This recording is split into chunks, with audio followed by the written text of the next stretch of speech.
If you wish to spell, will you start tilting, please? We'll go to the alphabet A, B, C, D. A, B, C, D, E, F, G. Let's see this up at G. Will you please rock twice for yes and once for no? Is it G? Rock twice for yes, once for no, please. Is it G, the first letter, please?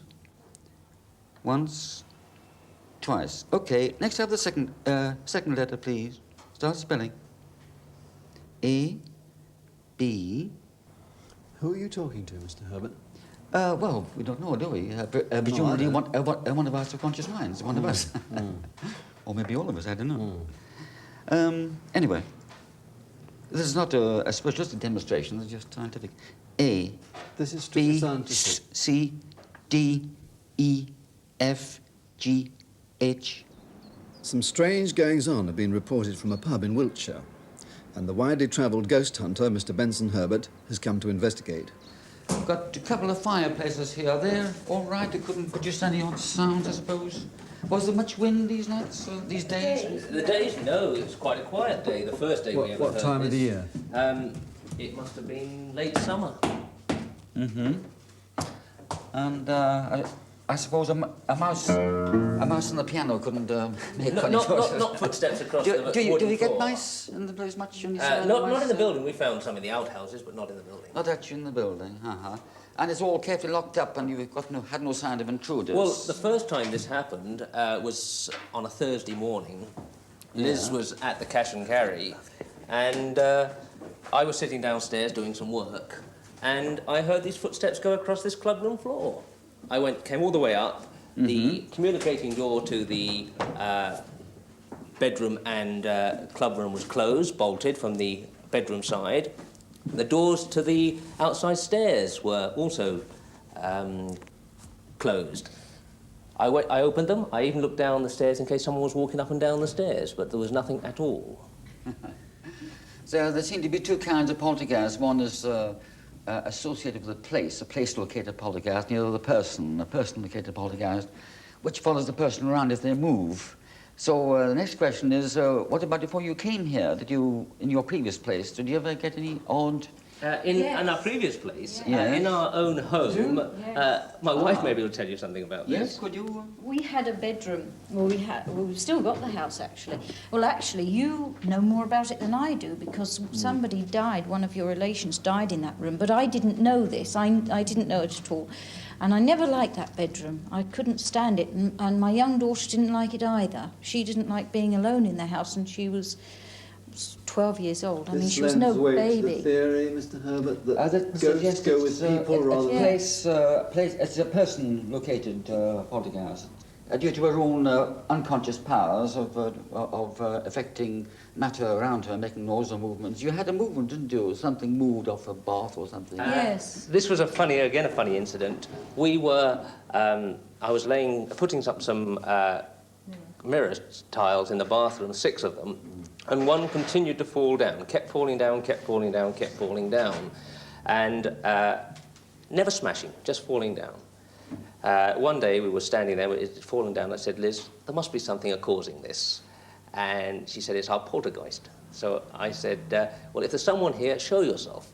And just then, from a chair that was standing, I suppose, 5-6 feet away from us, fell a bath rack. No one pushed it, no one jumped or anything like that. It just fell off. I could say it jumped off, but I'm prepared to say it fell off. How can she make that fall off the wall? Well, by what we call psychokinesis. There's, for example, there's a woman in Leningrad, Madame Kulagina, who can move objects by winning them. I've done experiments with her. And Liz is doing it many times, and she doesn't realise she's doing it, but presumably somehow she's doing it. This is theory or fact? Well, there's a lot of data to verify this idea. It's not my idea. It's a general consensus of opinion among parapsychologists all over the world agrees with this idea. And so you would call this telekinesis if she's not aware of it, and psychokinesis if she is aware of it. So, now, Mr. Herbert, are you investigating Liz, or are you investigating the pub? Well, I could, of course, put her through some psychic tests to see if she has psychic powers, but this is not quite the appropriate moment. I haven't got all the apparatus ready just here. Instead, I will probably just investigate in the room as a physical environment. And we have here some sample apparatus, the kind of thing, a small sample of the kind of apparatus I usually use. For a preliminary investigation, my assistants, Vicky and Wiltshire, helped me with the setting up. This is a negative iron pistol. If Vicky will come here, I'll just demonstrate. If you'd like to open your mouth, I'm going to fire negative ions into your mouth. Now I'm firing. Now you can close your mouth. Now I turn it away, and I slowly release the trigger, and the positive ions are harmlessly going in this direction. Now, what does that mean? I mean, positive ions, negative ions. What are you talking Well, about? negatively charged air, which are very good for the human organism and make you more alert. For example, there's some French airlines use this kind of thing for their pilots on long-distance flights. It keeps them more alert. I myself find usually without this I could perhaps keep on working or writing an article till 2 a.m. With it I can go on to about 4 a.m. without any fatigue, you see. And so this helps for the spooky atmosphere. Now, while Why do you Vicky is keep firing- referring to a spooky atmosphere? Because it sounds a bit sort of stagey. We're trying to incite the poltergeist. There's some kind of poltergeist here. It's difficult to get these to happen just when you want them, especially when people interview you with cameras, and we don't know what's going to happen. So we're trying to bring it on, if possible, for the benefit of the cameras. We hope something might happen, but may not, I don't know. And while Vicky is setting that up, Reg is fitting up an infrared detector. This, if it's properly fixed up, can detect the heat of a candle a quarter of a mile away. But we don't... A quarter of a mile away? Yes, yes. Are you serious? Oh, yes. This kind of thing is used by astronomers for detecting heat from stellar bodies. Many people in haunted houses claim that the temperature goes down before something happens. It gets cold, they feel shivery. And we've discovered that it's a real drop in temperature. It's not just imagination. And the third bit of apparatus is this electrostatic meter, which detects changes in the electrostatic field. Now, if you put it down here, just clip this on, you can erect this at any convenient point, say in a corridor along which your ghost is supposed to be walking. And when I press this, the needle flickers right over, showing this pistol is working, you say.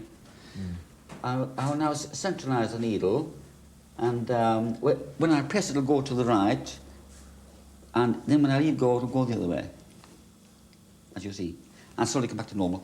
And so if that changes for no reason, one may assume possibly that there's something odd happening, like a poltergeist. You've travelled all over Europe, Mr. Benson Herbert, with this apparatus here. Well, yes, with more sophisticated apparatus than this, actually. And what do you think East and West here? Europe. What do you think from what you've seen there? Do you think that house is haunted, or do you think it's her? Well, I think there's probably something odd about the house, which this lady Liz is triggering off. But one would have to investigate for a longer period of time, 3 or 4 months. It sounded Orcus, I was there for 2 or 3 years, for instance. One would need at least 2 or 3 months to be sure that there's something rather odd happening, you know? Down in Sussex lives another ghost hunter, Mr. Andrew Green. He believes that ghost sightings are telepathic contact with electromagnetic rays caused by emotional events of the past. Andrew, when you go ghost hunting, how many times do you find you're on the right track and on the wrong track? Well, I should say the majority of times I'm on the wrong track. The people have imagined they've seen ghosts. They're suffering from pure self-deception. They're suffering from emotional upset or something, and it's just sheer imagination that they've seen. So how do you tell the true one from the false one? Purely by an assessment of the witness themselves, their character, their mental state at the time they saw the ghost. So it's your own personal assessment? That's right, yes. From all the research you've done, do you believe in ghosts yourself? Definitely, yes. I've met a large number of people, I suppose several hundred now, in the 30 years that I've been playing around with this subject. And are you telling me that they're things that are out there, that are to be seen, or there's something that the person himself believes is out there to be seen? No, I think that they are outside the person, that they are there to be seen by certain people under certain conditions at certain times. When I say certain people, I mean anybody, but provided that the wavelength of their mind matches that of the person who created the ghost in the first place, then they will see the ghost. In other words, the person who comes along afterwards is re-seeing something that somebody else has projected before. That's right, yes, and they're seeing it in a telepathic way. So the point you're making, Andrew, really is that they are projecting something into the place. What you've just said contradicts the whole notion that ghosts are anything to do with religious heaven and hell. Quite. I can't see any connection between ghosts and life after death, for example. We've got the situation where 61% of ghosts that are reported in this country are, in fact, of phantoms of living people, which bears out this theory that ghosts have got nothing to do with life after living death. people? Ghosts of living people. What sort of places, buildings, locations have you found in your researches? Well, here's another misconception. People seem to think that the haunted houses are very old manor houses and castles and ancient ruins. This isn't true. There's a oil refinery in Essex. There are bingo halls, there's theatres, there's some synagogue, for example. Modern council houses. And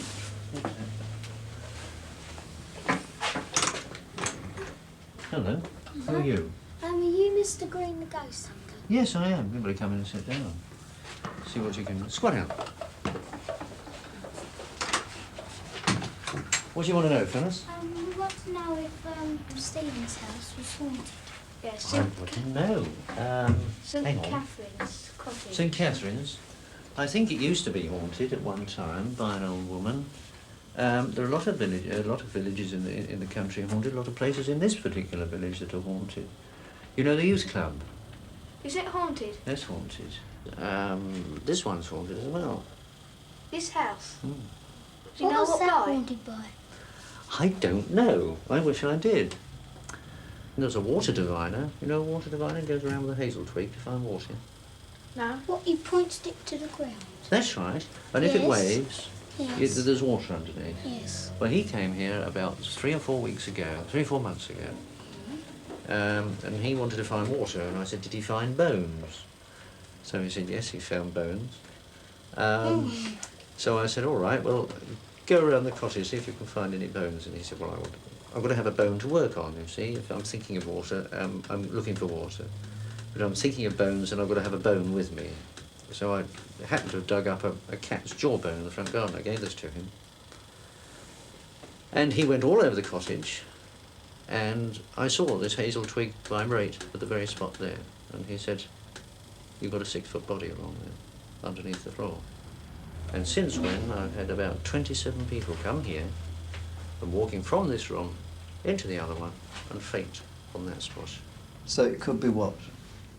Well, it could be an animal, of course. It need not necessarily be a human. What about you? Where is this, Andrew? Well, let's have a look, shall we? See what these lads feel about it. Mind them.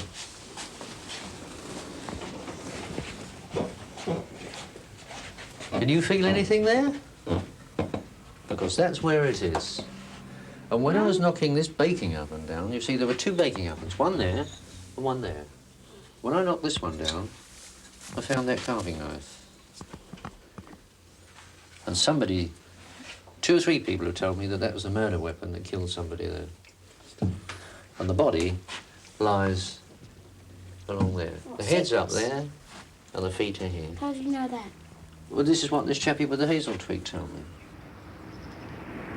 Meanwhile, over in Hampstead, lives a man who spent many years patiently trying to photograph a ghost. He's Mr. John Cutton, a retired naval commander, a member of the Society for Psychical Research. I've always been interested in any phenomenon or reported phenomena which defies explanation. What have you learned?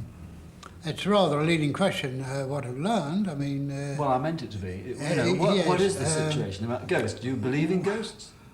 That, again, is a difficult question to answer, because if I said, yes, I believe in ghosts, it might imply that I frequently see ghosts, which I do not. On the other hand, if I said I didn't believe in ghosts, it would imply that I think nobody sees ghosts. So that wouldn't be true either, because... If you saw a ghost, would you then believe in ghosts?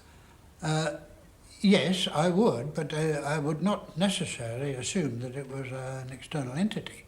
I would want it to stay there if possible and try and investigate it and see what in fact it really was. It might be a product of my own imagination. It might be an hallucination. And I would want to try and see if I could test this out. And this is what? It's a piece of electronic equipment. I'll explain to you what happens. Look, I plug in here. Now that's plugging in a vibrator, and this is plugging in a wind vane. A wind vane? Yes. Well, now, supposing there is a draft of air, happens. These are three magnets. Now, that would wake me up if I was asleep. So you'd expect to be waiting in a... You'd be sleeping? Well, I'd be sleeping. You'd be because these things happen in the middle of the night, you see. Yeah. Now, automatically as that happened, that camera would have operated and taken a photograph. You focus that somewhere in the centre of the room, and when I heard that buzzer, I'd press this and take an ordinary flash picture there, you see, hoping that we would get a photograph of something. Now, in addition to that, if there's a vibration, if that vibrates, the same thing happens. This is a photoelectric cell. If there's a change in the illumination, this can be set by this, so that it's just not operating with the ambient light, and if the light changes, it operates. This is a microphone, the same thing happens.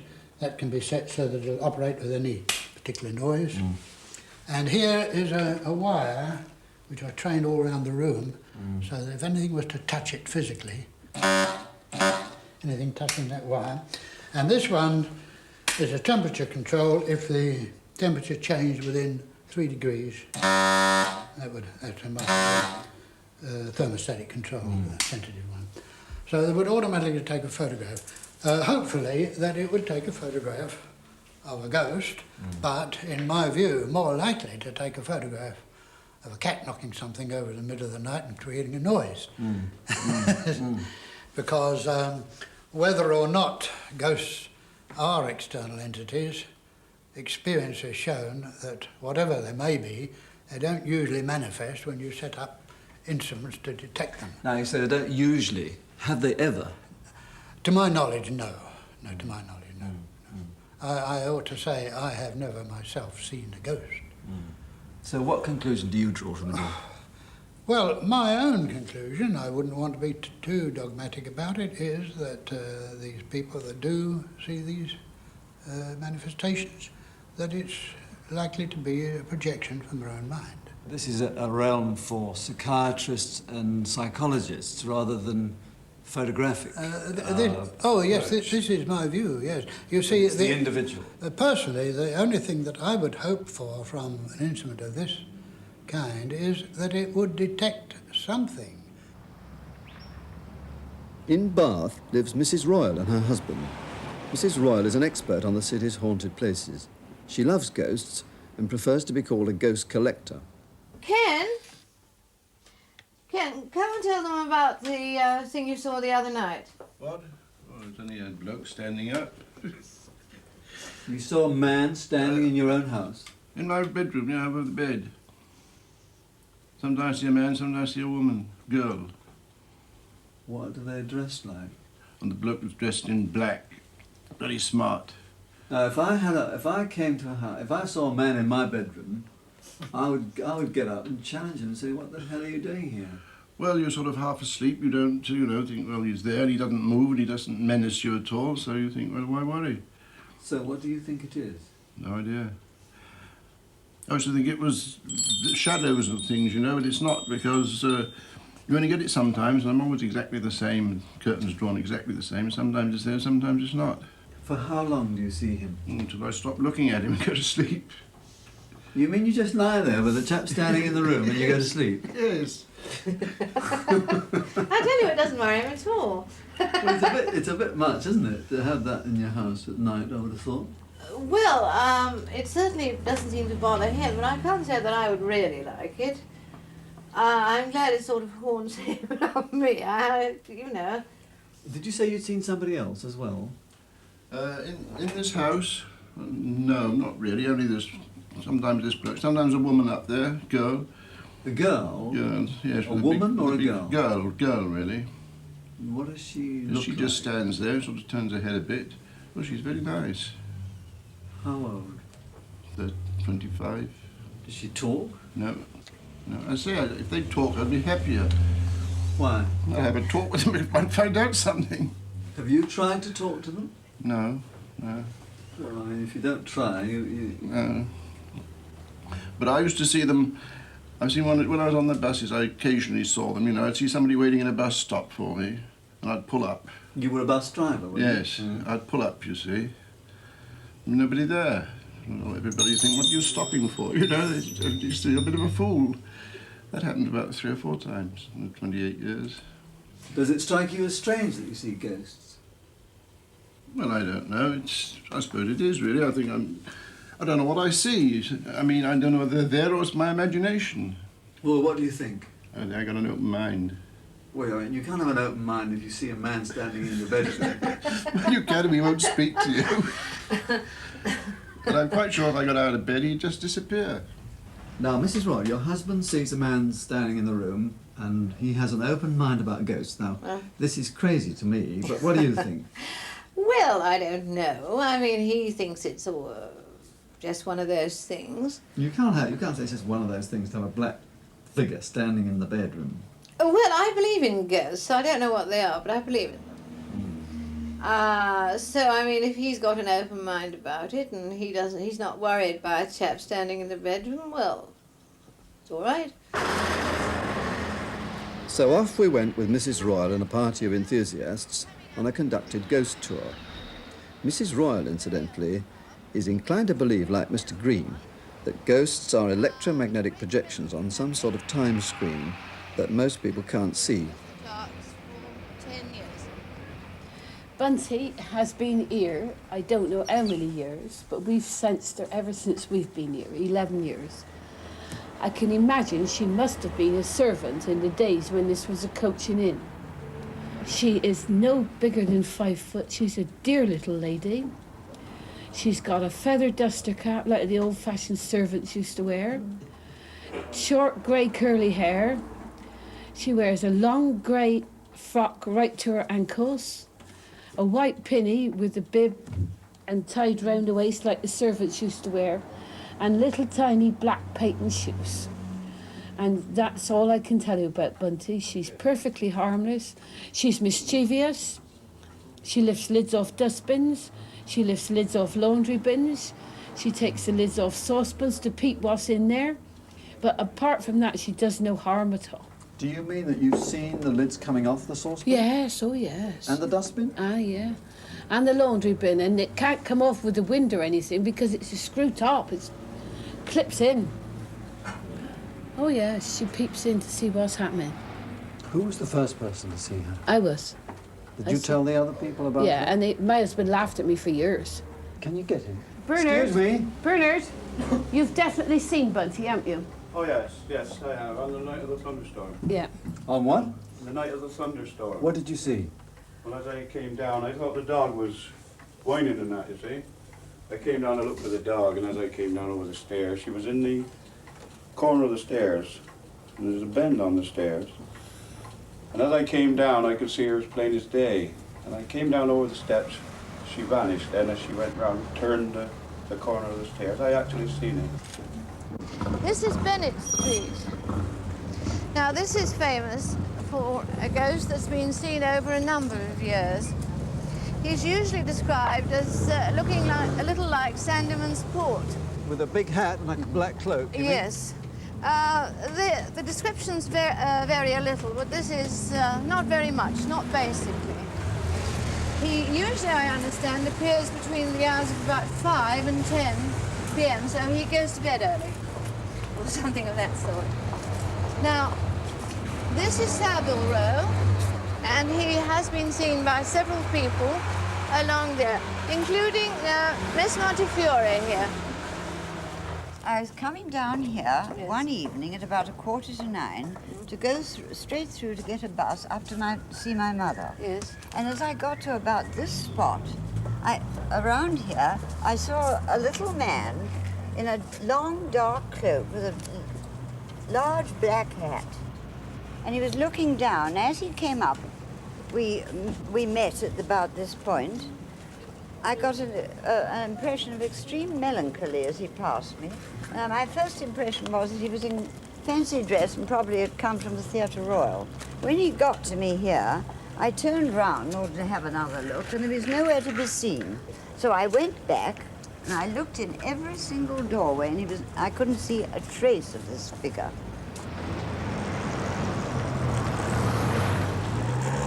A little grey phantom lady flits around Bath's Theatre Royal.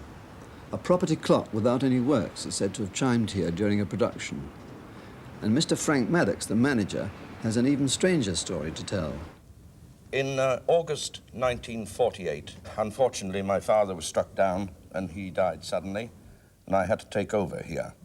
And in looking through his papers to find out what he had been planning for the forthcoming pantomime, I found that there was a butterfly ballet which had been in his mind to end the first half of the pantomime. So I put this into the pantomime, and that was 27 years ago. And every year, without exception, with one exception, 1962-3, a Red Admiral butterfly always appears on the stage either during rehearsals or during the pantomime season. Now, this is in December and January and February, Yes. and it's a rather unusual time. And there's only one, and it happened again. A single butterfly appears in the theatre? That's correct, one single. Now, a lot of people didn't believe me. They thought it was a publicity stunt. But after some years, I opened my office door one year, and the butterfly flew in. So I closed the door rather quickly and rang up the press, and the press were kind enough to send along a photographer, and they photographed it. And I have the photographs here. There are the photographs, as you can see, the butterfly on my hand, on my shirt, Well, my collar. A Red Admiral in December. No, it's not a Red Admiral. It's not. It's a tortoiseshell. Uh-huh. But, Oh, there it is. And it's always again. a tortoiseshell. it's always one tortoiseshell. We never see more. It's extremely tame. Very friendly. Well, it was getting a bit sleepy on that occasion. That's lovely, Mr. Yes, we'd like to see that. Yes, first. I'll pass them round. There you are. Thank you. Well, you've got But that's not a ghost, because it's a real butterfly.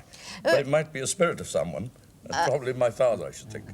I should just like to suggest to Mr. Maddox that he does not make any inquiries into the appearance of the butterfly. Not to do what? Not to make any inquiries about the butterfly which appears here, because I have known cases where inquiries have been made about pleasant happenings that are possibly supernatural, and then the whole thing has just faded and nothing happens anymore. I don't suggest it will happen in this case, but I would very much like you not to make any inquiries, just to accept the appearance.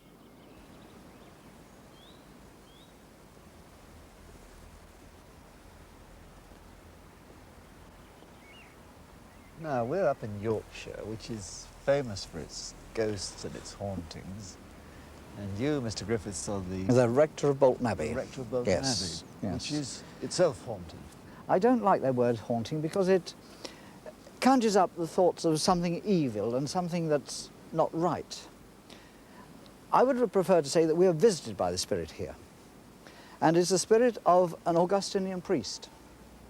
Here? At the, yes, at the Priory. He's been seen in church, he's been seen in the environs, he's been seen in the choir. Have you seen him? Yes, and he's been seen in the house. And the difference is that a spirit can and does block out light, whereas a ghost is nebulous. And another thing is that a spirit appears only in the close of its time. Consequently, we see the Augustinian priest in the forerunner of our cassock, with a white overlay and a flat black hat, which we now know as the Bishop Andrew cap. You never had the experience of suddenly feeling that you are being watched or somebody's by your side? Well, that's a personal feeling, which yes, may not mean anything. But in all probability, it's a spirit emanation. Why do you say that? Because I firmly believe that the spirits of the departed are our guardian angels. After all, the thought of angels with the white wings, the white robes and the halo is really only from the medieval times trying to describe the heavenly beings. But why should angels be so distinctive? Why? I don't know. You tell me, because that's what I can't see that's you a for. rhetorical question. Yes, yes. I'm putting it rhetorically. Why shouldn't they be the spirits of the departed? After all, in most churches, we do have the commendation, may the souls of the faithful departed rest in peace. But again, I firmly believe this, that what we've not done completed on this earth, we can be called upon to do and complete the work later on. This dates back to when, this man? Well, the priory was founded in 1150, here. Now, doesn't it surprise you to see somebody from 1150 wandering around the grounds of an old priory like this? Why? Why shouldn't they be here carrying on more work that they possibly didn't finish, or that there's new work to be done? So, a figure from 1150 doesn't surprise you, Mr. Griffiths. It surprises me very much. I don't see why it should surprise you, because it seems quite natural to me that, as I was mentioning just now, that if he be one of the guardian angels, why shouldn't he be here? Why shouldn't he make himself seen? He walks down this path quite often. Nobody's spoken to him? Not that I know of. And I've never been close enough to speak, although I have been told that the way to address them is, in the name of God, can I help you? But we get other psychic phenomena. We get the smell of incense.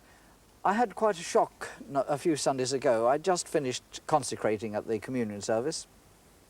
And as I genuflected after the consecration, there was a waft of incense went right across the altar. Now, incense has not been used in that church for the past, since before 1539. And I certainly wouldn't dare use it. Which presents another problem, a ghostly smell. Well, I suppose it does really, but it's given to some than to others. You believe that ghosts or spirits or whatever one sees are in fact heavenly bodies which are, make themselves available to human beings from time to time? Yes, that is what I've been trying to put over, perhaps, possibly, and you've put it in more cogent words than I could have done so. Now, the complication with this is that they've got clothes on. Well, why shouldn't they have? Because you wouldn't expect people in heaven to have clothes on. Where does it say that they don't wear clothes? It doesn't. It doesn't, It's no. a problem. Well, they've got to identify themselves in some way or other. I suppose the fact is that they'd be in the clothes that they were used to wearing, and so they identify themselves in that way. So in a strange, mystical way, the clothes are spiritually creating themselves as well as the people. Well, there are two things which are closest to us in this life, which are very close to us. One is our watch, and the other is our clothes. And you can identify a person by their clothes more often than not. And so a priest would be identified with his special habit. And so I think the way that they identify themselves to us is to be in their own clothes. Now, where do you draw all your feelings about this from? Is it the teaching of the church? Is it general culture of the church, of Christianity? The general culture, I suppose. But I have my own personal feelings, which I couldn't explain. But this is Britain's most remarkable haunted place, on the borders of Essex and Suffolk. In 1863, a rectory was built here, and just about every strange phenomena have been reported over the years. So, Peter Underwood, you are president of the Ghost Club in England, which makes you one of the leading ghost hunters.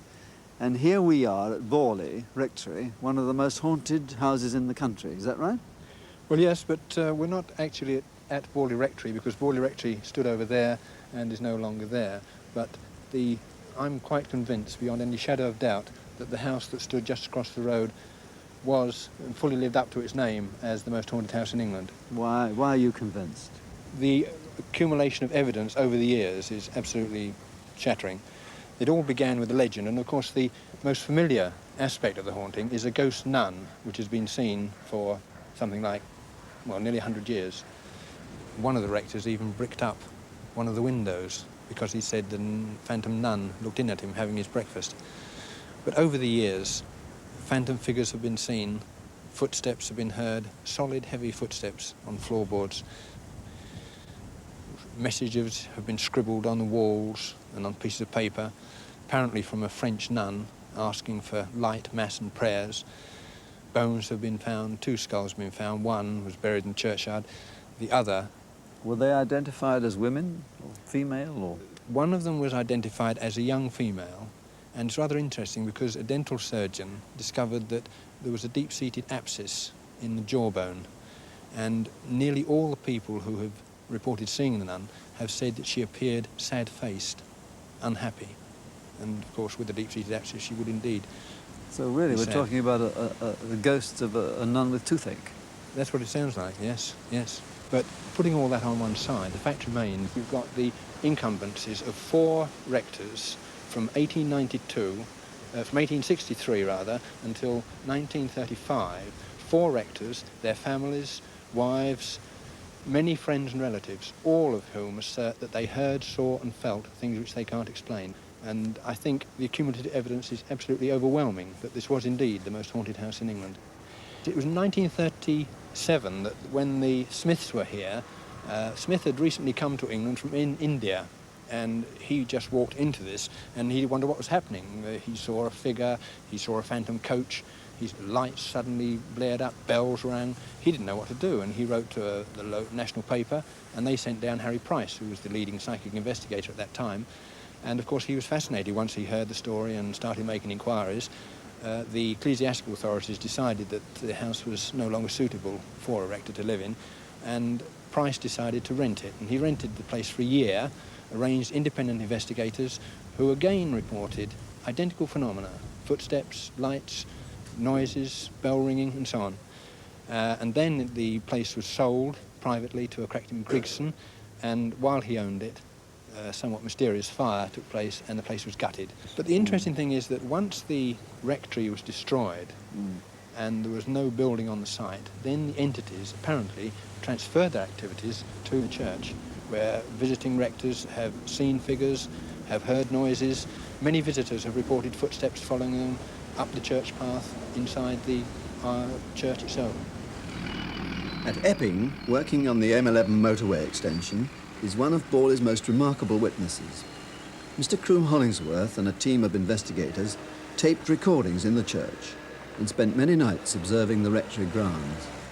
I got a team together with Roy Potter, and we did actually on the site of the rectory. We concentrated mostly. Have you seen anything there? Oh, yes. In June, I can't even remember the exact date, but in June we sighted the nun. You did? Oh, yes, 2 of us. What time of day? Well, I would say somewhere about 1:45 in the morning it was. It was absolutely full moon. And first of all, we couldn't really... we were astonished. But when we saw this apparition go through bushes and through railings and across a trench, we knew we were really onto something. So we had her for observation actually 11 minutes. And I had a... How long? 11 minutes. You watched a ghost for 11 minutes? 11 minutes, exactly. Well, I wouldn't say exactly, but around about 11 minutes. 9 to 11 minutes. Now, this, I had a wonderful view of her because she came towards me and then she stood still for some time and I was able to have a good look at the nun. She actually started on the original Old Nun's Walk, which is in the back garden of some people's bungalow. And she disappeared in the back part of their bungalow, and then she reappeared and came across into the rectory part. Actually, she finished up behind the rectory and disappeared in some shrubs there. the nun, when she's looking at you, she's not seeing you at all. She's not seeing you. Even when she was supposed to stand in the old days of Harry Price, stand looking in the rectory window, she's not seeing the rectory. She is in her own period. She is seeing something that's there in her period. And that's why she appeared about a foot from the ground, which I... She wasn't on the ground? Well, she was a foot above it. Now, this was due, I'm sure, to the original level. Since then, the ground has sunk. So I would say she was at the original level in her period. It's a pretty weird experience you're telling me about.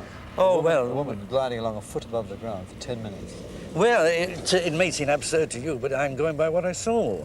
And this, of course, has been substantiated by my chief investigator, who is a very hard-headed person, doesn't believe in this type of thing.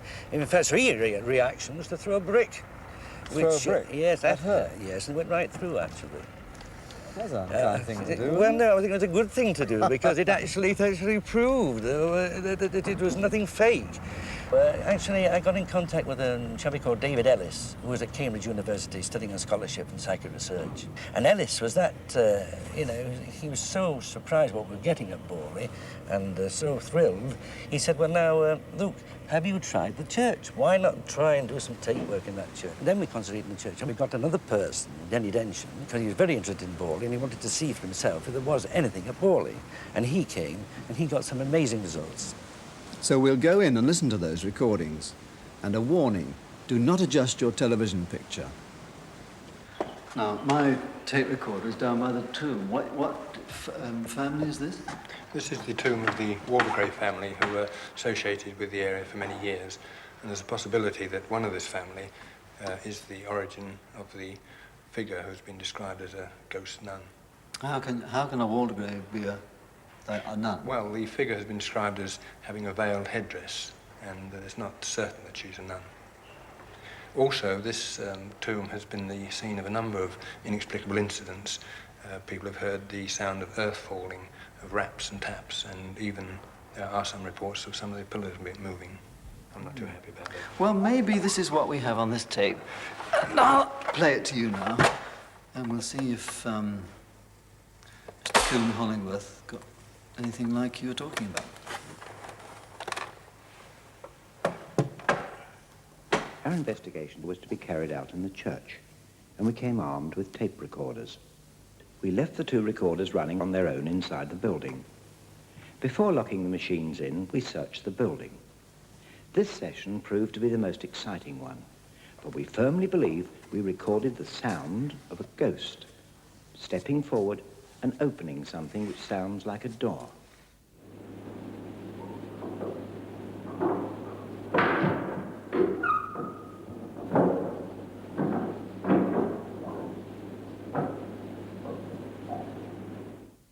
At first, we thought we'd recorded the sound of the chancel door being opened, so we investigated this possibility. But neither of these sounds in any way seems to match the ghostly one. Nothing in the vicinity of the altar that we could find could account for the strange recording. We were so intrigued by these events that we returned to the church the following Saturday and spent the entire night there. Having searched the building once more, we locked the machines in. And already the atmosphere seemed to be changing. Two of the teens said they felt they were being watched by somebody. Now follows the most remarkable sound of all. For quite clearly, the center microphone picked up what obviously is a human sigh.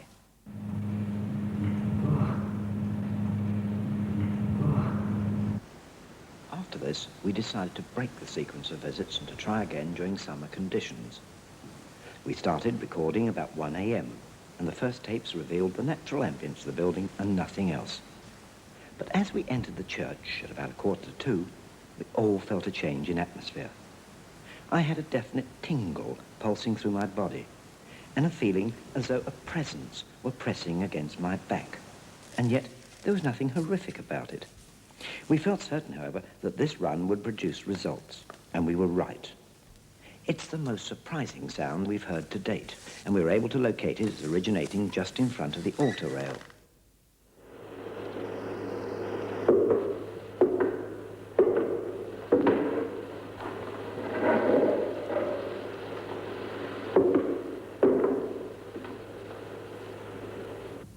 If there is anybody in this church who is trying to communicate with us, we'd be grateful if you would try and do something tonight.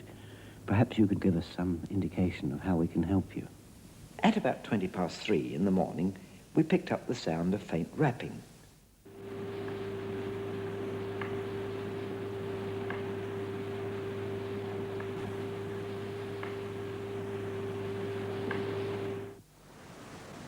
The team made another random visit at the end of August.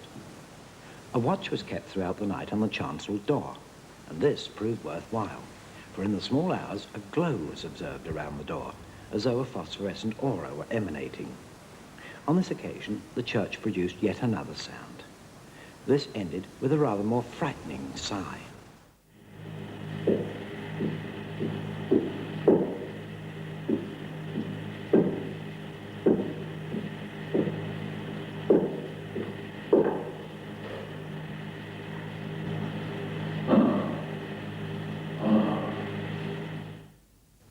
For the fifth visit, it was decided to keep the church manned with observers throughout the entire night. On previous occasions, we'd obtained the best results by leaving the equipment locked inside on its own, and we wondered whether the human presence might have some adverse effect on conditions. At about 4:10 in the morning, 3 of us kept watch from a choir stall adjacent to the altar. This was to be a memorable and frightening occasion. For most of the period, there were odd clicks and taps generated in the area of the font. But as it was extremely dark, we could see nothing. Then we began to see tiny points of light hovering on the curtain behind the font and on one of the pews about a quarter of the way down the church. At first, we thought we couldn't believe our own eyes, and each one of us thought we were suffering from fatigue, until we broke the silence to speak about it. I think I must be getting tired as I keep seeing things. And Jerry, are you watching, Peter, the curtain light? In the pews, the first few pews. Yes, that's where I'm seeing them. That's why. It lights up at all as well. Oh, it flashes on and off a big story. Yes, I saw one just then too. The main one is up in the curtain. Eh? On the right-hand side, right in the curtain. Very curious, isn't it? Yeah. Yes, there's one on the pew again then. Yeah. No, you're not seeing things, Peter. The 3 of us can see them, so it obviously exists, whatever it is. It's a strange phenomenon. Yes, it's a strip this time, isn't it? It's strip. Now, that was fantastic. We've no idea what that was. It certainly made all of us jump, as though some object had been thrown down. It's curious that seems to have been tied up, but you're getting colder and colder. It's like a build-up of power. After a while, we realized the lights were coming closer to us.